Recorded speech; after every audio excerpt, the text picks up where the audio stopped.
Oi, pessoal, boa tarde, tudo bem? Estamos aqui mais uma vez com uma live. Vamos dar início então à nossa série de lives sobre odontologia descomplicada. Então, a ideia é um pouquinho diferente da que a gente vem fazendo ali com o Dr. Vinícius, nosso ortodontista, que é falar mais especificamente sobre o Invisalign. Dessa vez a gente vai falar sobre assuntos, os mais diversos assuntos da odontologia, da clínica geral e algumas especialidades, mas assuntos corriqueiros do dia a dia. A gente teve a ideia de iniciar essas lives em abordar esses temas, porque a gente tem ainda no nosso dia a dia dúvidas frequentes dos nossos pacientes que a gente vai sanando clinicamente, pessoalmente na clínica, mas que a gente de repente achou bacana transformar em live, depois em vídeo, porque pode ser a dúvida de muita gente, né? Hoje eu tô com o Dr. Igor Talamone, nosso especialista em dentística. Eu vou chamar para ele se apresentar. Eu sou a doutora Joyce Martins, eu sou endodontista, eu sou protesista e estou ali à frente da Dr. Dente. Vamos chamar o Dr. Igor.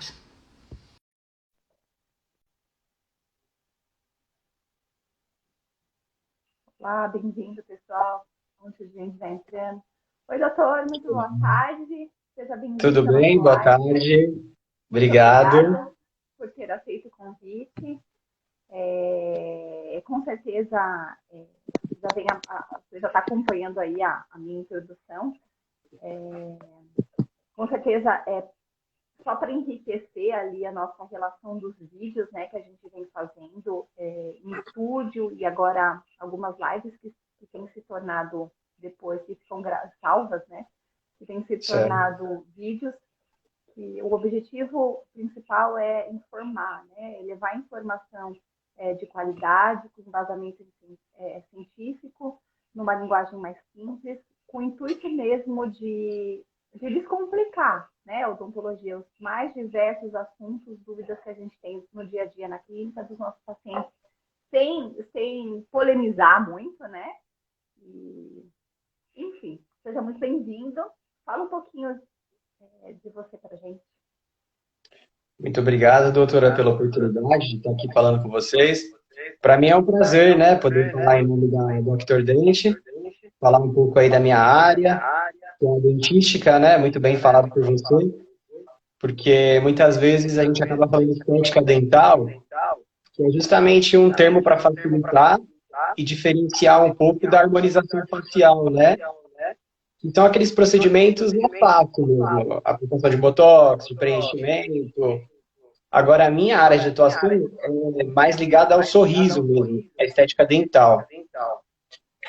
Assim, eu sou formado pela USP, desde a faculdade já me interessava muito por essa área, principalmente a utilização de resina nos procedimentos, né?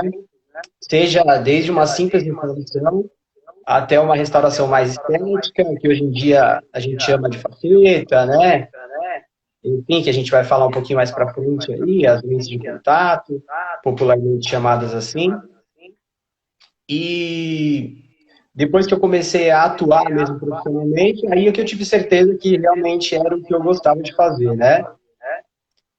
E hoje em dia é o que eu mais faço, sem dúvida. Com a gente, E você já gosto está há muito. alguns anos com a gente na Dr. Dente, o privilégio nosso tê-lo na equipe. E eu posso dizer assim um pouquinho, não do profissional, mas do pessoal, doutor Igor, é um dos profissionais, bom, eu sou suspeita, né, eu falo isso nas lives, eu falo isso na clínica, eu falo isso para os meus pacientes e amigos, eu sou de fato uma privilegiada, porque eu tenho uma equipe sensacional ao meu lado, e assim, falando um pouquinho de doutor Igor, tem tudo a ver com a personalidade dele, o jeitinho de trabalhar, de organizar a vida dele, de organizar a bancada dele de trabalho, de perfeccionismo, com ser metódico, com ser atencioso, tem tudo a ver com a estética e com com a paciência e com a dedicação que a gente precisa do profissional, claro, todos os campos da odontologia, né? Mas do profissional que o profissional precisa ter no momento de executar, por exemplo, uma restauração no dente da frente, né? Que requer tanta concentração, tanto detalhe, essa visão mais detalhista mesmo, né? Mais Uhum. proporcional, e assim, o Dr. Igor tem tudo isso. Os pacientes ficam realmente muito satisfeitos. Bom, vamos falar um pouquinho hoje de. Vamos começar com o clareamento. Aí a gente está num momento, governador do estado de São Paulo liberando máscara, né? Alguns cuidados estão sendo afrouxados e a gente tem percebido isso muito na clínica, pacientes procurando por aumentou o número de pacientes procurando por limpeza, por clareamento, por estética, por facetas enfim, lentes de contato.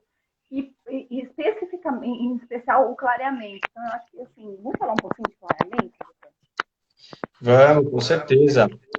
O clareamento, ele parece um assunto simples, mas ele é rico em detalhes, né? Primeiro pelo fato de que a gente tem dois tipos de clareamento, né? Tem o consultório, que é feito na clínica, mesmo pelo profissional, e tem o caseiro, que é supervisionado pelo profissional. A gente chama de caseiro porque o paciente acaba fazendo no conforto da casa dele, ou mesmo do trabalho, até dormindo. Existe essa possibilidade também de usar a plaquinha. Então, assim, por isso que a gente fala supervisionado, porque precisa do acompanhamento do profissional. O paciente precisa voltar para a gente fazer os controles da cor, o quanto a gente está tendo de resultado ali, se não está machucando nada, se o paciente está usando corretamente. Então, assim, para começar, o clareamento de consultório é utilizado uma concentração maior do gel clareador. Por isso que ele não é tão indicado para pacientes com muita sensibilidade. Já o clareamento caseiro, vamos chamar assim, né, caseiro para ficar mais fácil, a concentração do gel é menor. O de consultório, o dentista mesmo que vai aplicar, então ele vai afastar os lábios, a gengiva, vai aplicar o gel, tudo isso para não machucar, porque esse gel não pode pegar em tecido mole, que a gente fala. Senão ele pode literalmente queimar, né? A gengiva, os lábios. Por isso tem que ter todo esse cuidado, né? E o Doutor, caseiro, o paciente tem que respeitar essas recomendações justamente para não machucar também. Porque aí o paciente que vai aplicar uma modelinha que a gente obtém através do molde da boca, né? tá. Doutor, vou te interromper. Abaixa só um pouquinho para a gente o seu volume, porque acho que está dando um pouco o eco, ou talvez um fone. O que você quer dizer Tá. só para a pessoa que não tem ideia do que é o clareamento, que nunca fez, ou que até tem interesse em fazer, através do clareamento a gente consegue, assim, daí eu vou fazer a observação, mas eu já vou entrar com uma pergunta. Clarear significa chegar numa tonalidade assim, branco, coco, opaco. Então, exatamente. Vamos já Pelo ajustar clareamento, algumas expectativas. com certeza. Pelo clareamento, a gente tem algumas limitações, né? Cada paciente tem um limite que ele vai chegar ali de cor, né? Se o paciente gosta, se interessa por um tom de branco opaco, um branco artificial, o clareamento não vai trazer. Aí a Tá, gente então já entra em outra questão. Tá, então assim, isso é que daqui a pouco a gente vai linkar, se não der tempo hoje, pessoal, é o início de uma série de lives, então a gente fala numa segunda oportunidade. Mas então, assim, o paciente chega no consultório, a gente vai decidir junto ao paciente se ele vai fazer um clareamento com a gente na clínica, né, ou se ele vai fazer um clareamento usando uma moldeira com gel em casa. E aí a gente vai ajustar as expectativas em relação a onde que nós queremos chegar em relação à tonalidade, né, em relação à cor.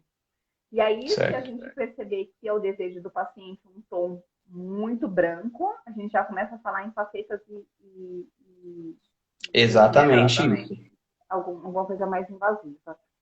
A gente consegue fazer... tem alguns casos que a gente tem que fazer os dois, doutor? O de consultório e o caseiro?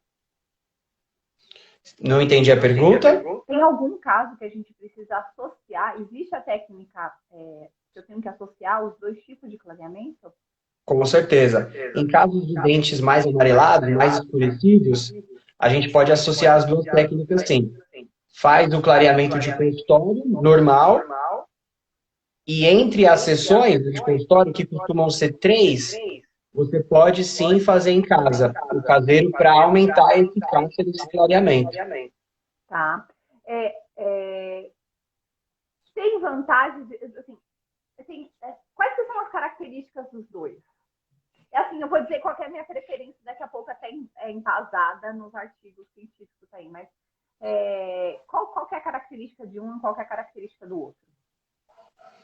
Olha, o clareamento de consultório, pelo fato de ter essa concentração maior do gel clareador, ele pode trazer sim mais sensibilidade, principalmente para aqueles pacientes que já têm uma predisposição.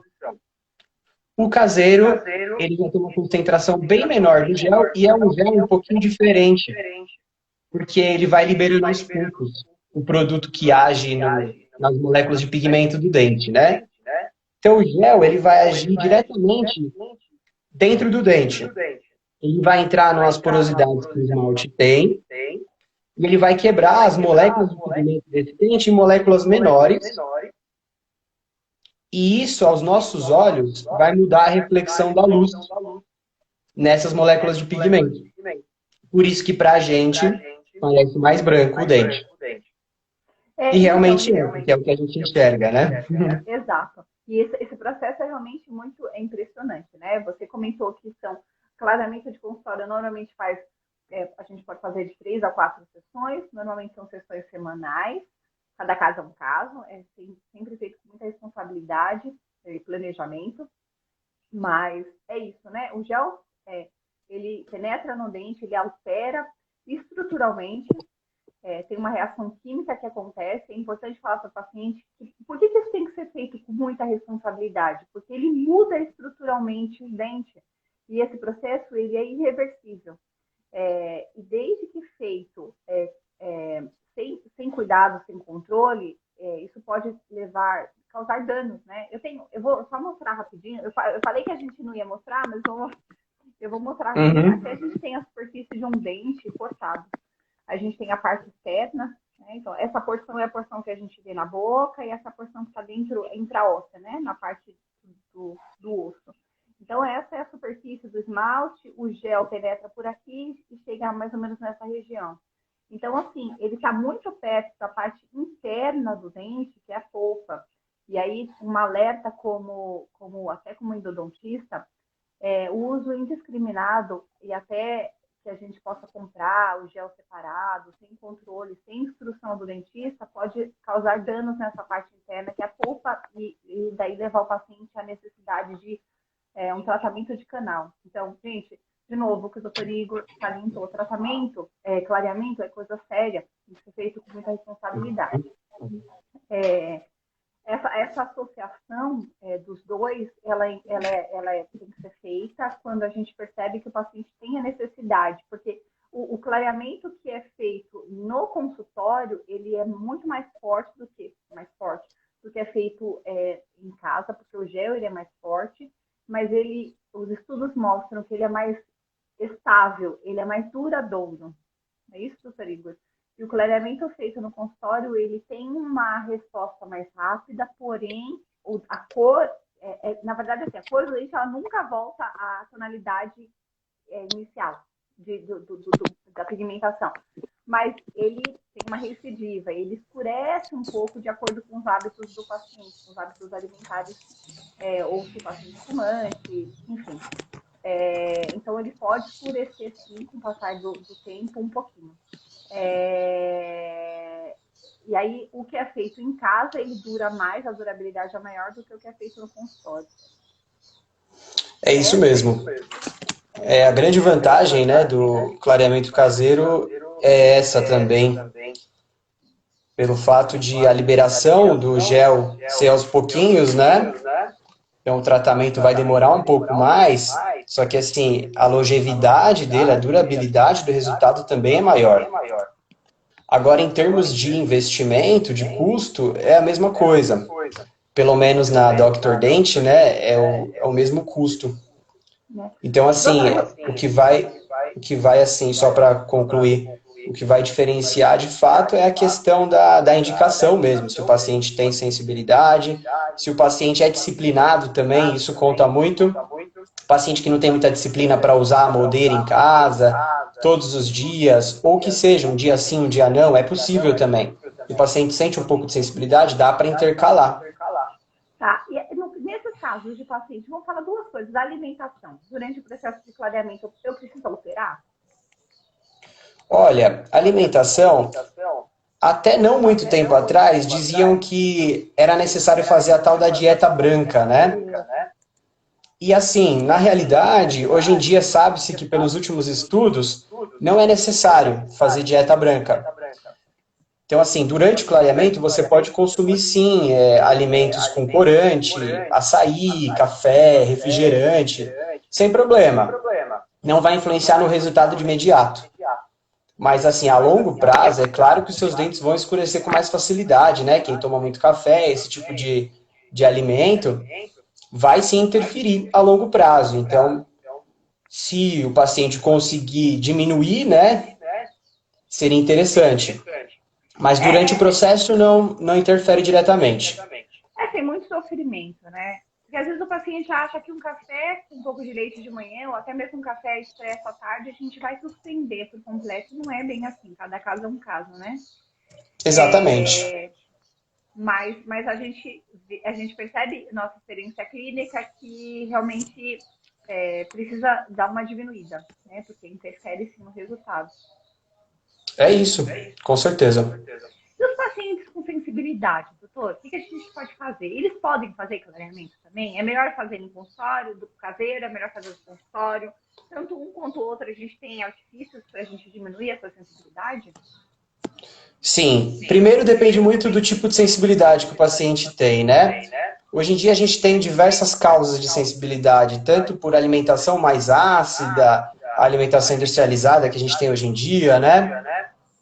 Seja pela questão do bruxismo, do apertamento dental, paciente que range muito os dentes, que aperta.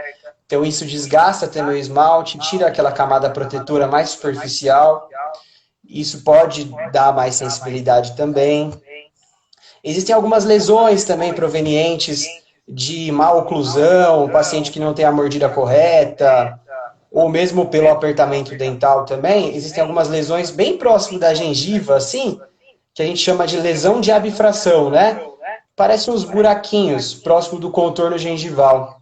Você tem uma imagem bonita, não tem, doutora? Aí? Tenho sim. Mostra pra gente. Porque também, Deixa eu puxar aqui. ontem eu atendi um paciente com algumas lesões assim, e a gente teve, assim, paciente, a gente conseguiu restaurar, obturar essas regiões, o que possibilitou ali um clareamento, né, posteriormente, a gente protegeu essa região para possibilitar o clareamento, né?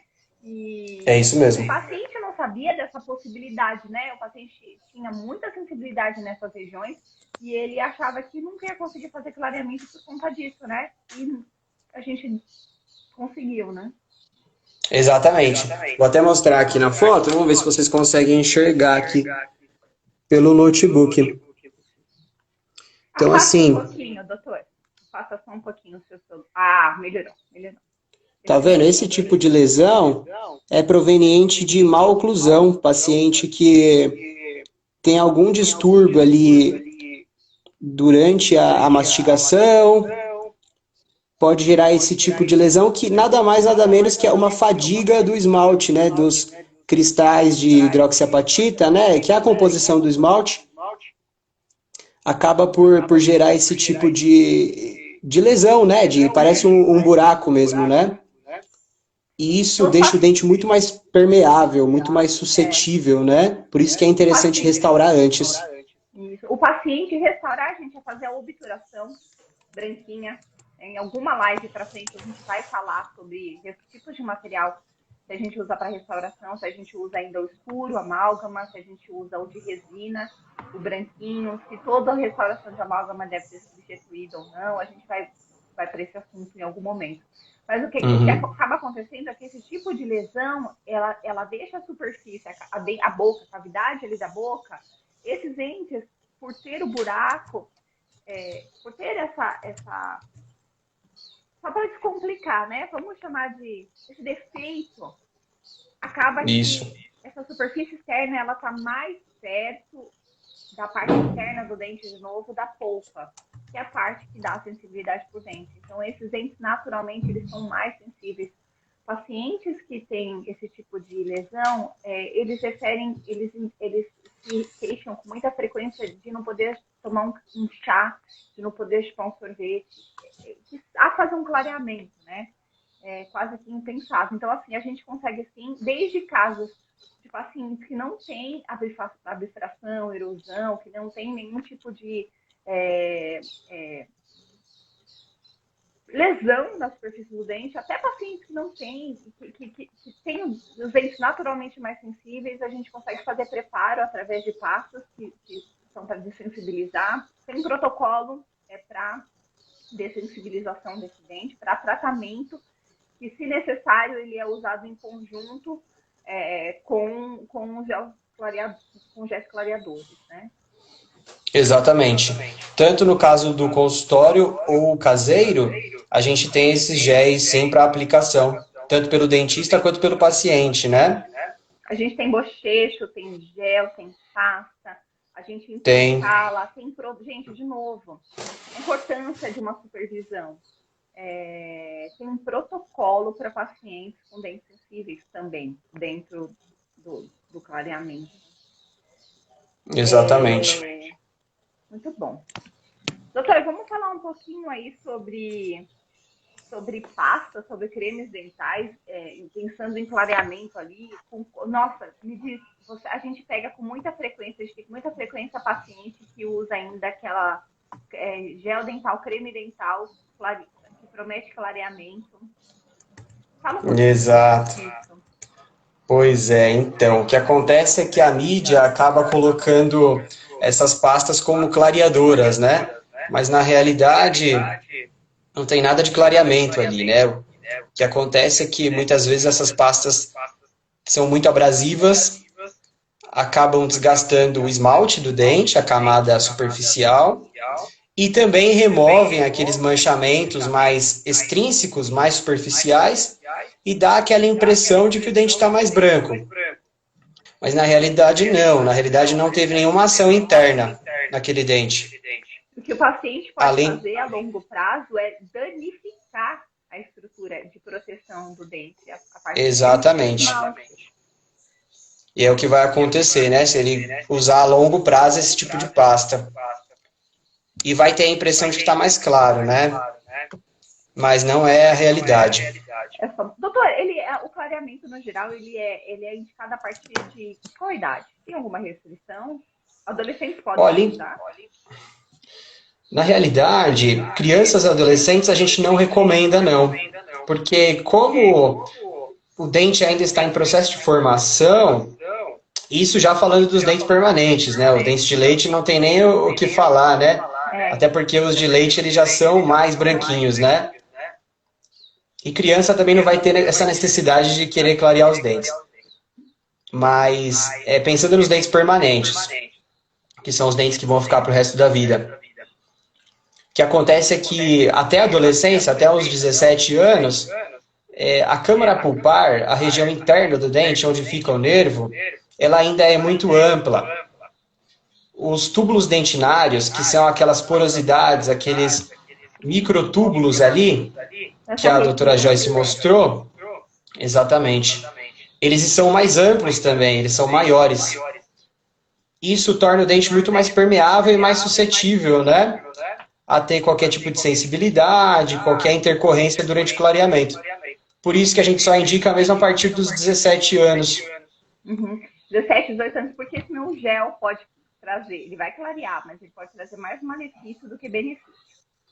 Exatamente isso, E no geral, clareamento faz mal para os dentes? Não, clareamento não tem qualquer malefício se bem executado e seguindo as recomendações, né? Então, aquilo que eu falei, Não pode deixar extravasar o gel na gengiva, nos lábios, senão vai machucar. Não pode exceder muito o tempo do clareamento também. Se você viu que não está clareando mais, no caso do caseiro, todo mundo tem um certo limite de tom de branco. Aí, claro que isso você vai conversar com o seu dentista também, e vocês vão decidir juntos, né, o momento de parar. Mas a gente tem um certo limite, que a partir daí não vai clarear mais e só vai trazer sensibilidade, possivelmente, né? No caso do clareamento de consultório, a gente tem total controle do que está acontecendo. Inclusive, a gente faz a documentação com fotos para acompanhar esse processo. Estão falando que está dando eco aqui, né? Eu acho que o volume... Eu coloquei o fone já. O doutor, o que a gente percebe também são pacientes que buscam pelo clareamento, que fazem clareamento, mas que não estão satisfeitos com o clareamento, que é o caso do próximo assunto, né? A gente já começa a falar um pouquinho. O clareamento eu ainda considero, para nós brasileiros, é um tratamento corriqueiro. Se a gente for falar dos Estados Unidos também, América, né, no geral. Na Europa, eles costumam gostar menos desses tratamentos um pouco mais medicamentosos, né? Clareamento, estética, é uma questão cultural. Mas a gente faz muito, a gente tem uma procura alta por isso, por esse tratamento, mas em alguns casos que a gente não consegue clarear com géis, a gente tem que lançar a mão de um tratamento mais invasivo, embora o clareamento já seja um pouco invasivo, que tem que ser feito tratamento com responsabilidade. Você falou do caso do planejamento, a gente tem uma possibilidade de a gente poder controlar a cor, né? Tem uma que a gente chama de escala, a gente controla a cor desse paciente inicial, a gente controla essa cor através de fotos, junto com a escala de cores dos dentes, semanalmente. Então, a gente chega no momento de saturação, no ponto de saturação, que o paciente, né, nós, junto com o paciente, a gente percebe que não dá mais, aí se o paciente está satisfeito, legal. Se o paciente não está satisfeito, a gente pode lançar mão de outras coisas, né, de outros artifícios, como, por exemplo, facetas, doutor? Exatamente. Assim, existe uma modalidade de clareamento, que é o clareamento interno, né? Para dentes escurecidos, por conta de ter o tratamento de canal ali, que favorece bastante o escurecimento, a gente tem um tipo de clareamento que aí é feito só pelo dentista, só pelo profissional mesmo, em que é colocado o gel dentro do dente, bem no acesso onde foi feito o canal, é colocado aquele gel ali, a gente espera um certo tempo para ele fazer efeito e vai renovando esse gel. Então o paciente volta e a gente renova, até obter um tom mais claro ali. Normalmente, esse tipo de clareamento a gente obtém um sucesso muito bom. Isso é legal, você citou uma coisa específica. Às vezes o paciente a gente também tem com certa frequência o paciente que chega com um único dente escurecido, um único dente.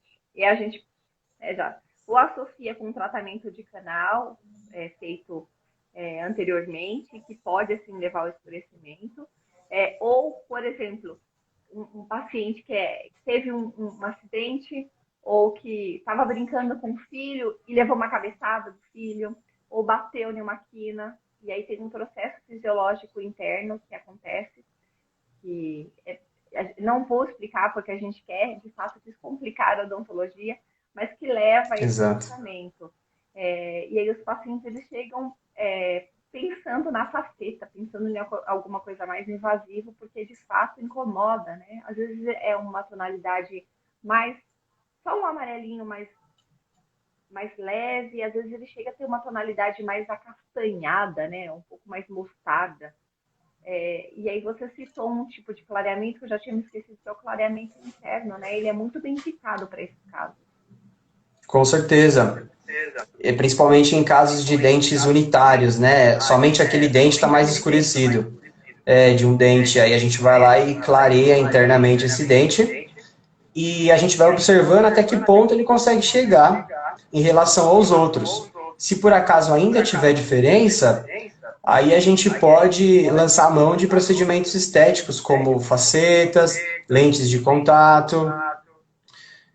Mas é interessante a gente tentar o clareamento interno antes, até para o procedimento de faceta, o procedimento restaurador, ele ser um pouquinho mais tranquilo e a gente não precisar desgastar tanto o dente para diminuir ali aquele escurecimento e ter espaço para trabalhar com a resina ou que seja com a porcelana. Muitas vezes a gente já tem sucesso, né? Porque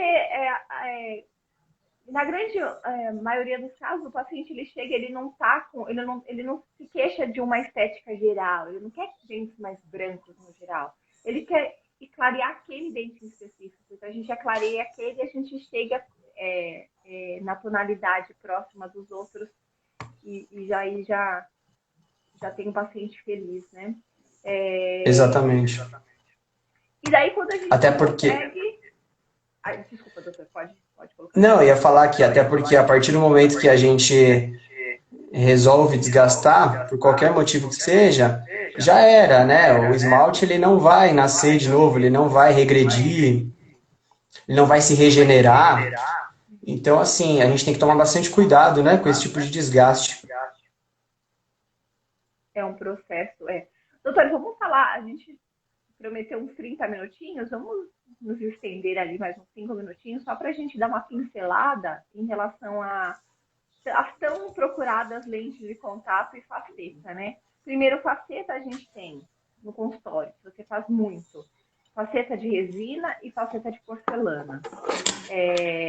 Todo mundo pode ter faceta. Quando que a gente indica? E depois, qual que é a diferença? Eu acho que talvez a outra pergunta vem primeiro, né? Qual que é a diferença entre lente de contato e faceta? Olha, então, a gente chama popularmente de lente de contato, né? Mas na realidade, o termo correto, o termo mais técnico seria laminado, né? Seja ele de cerâmica, que a porcelana é um tipo de cerâmica, mas existem outros tipos também.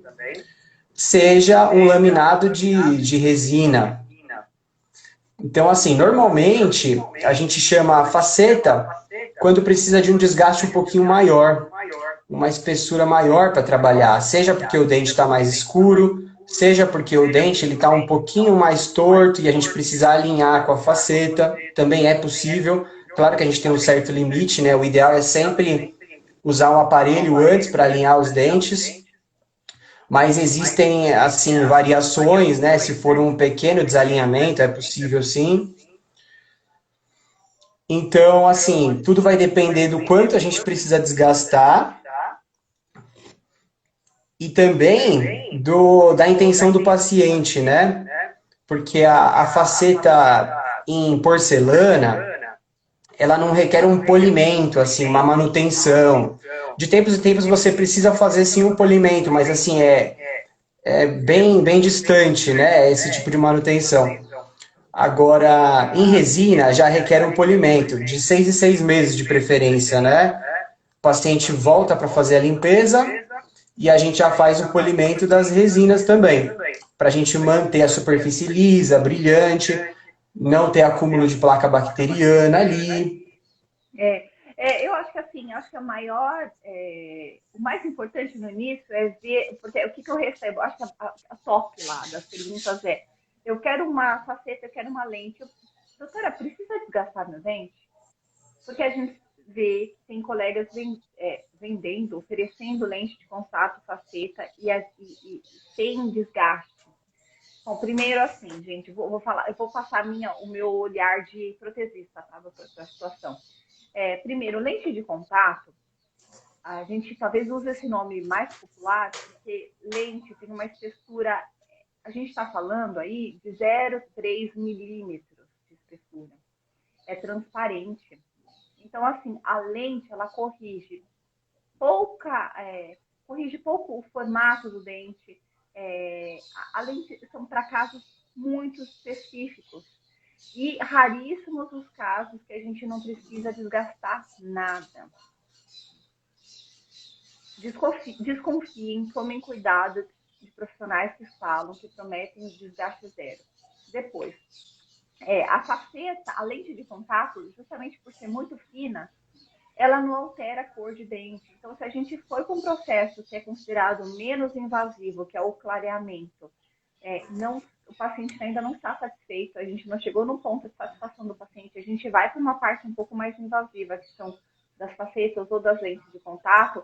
Se é um dente que tem alteração de cor, gente, esse dente não tem indicação para lente de contato, é indicação para faceta. E a gente, quando vai fazer uma faceta, a gente precisa tanto de resina quanto de porcelana, e a gente tem ali talvez uma diferença, acho que a primordial é o custo, fora a manutenção. A gente precisa desgastar dente.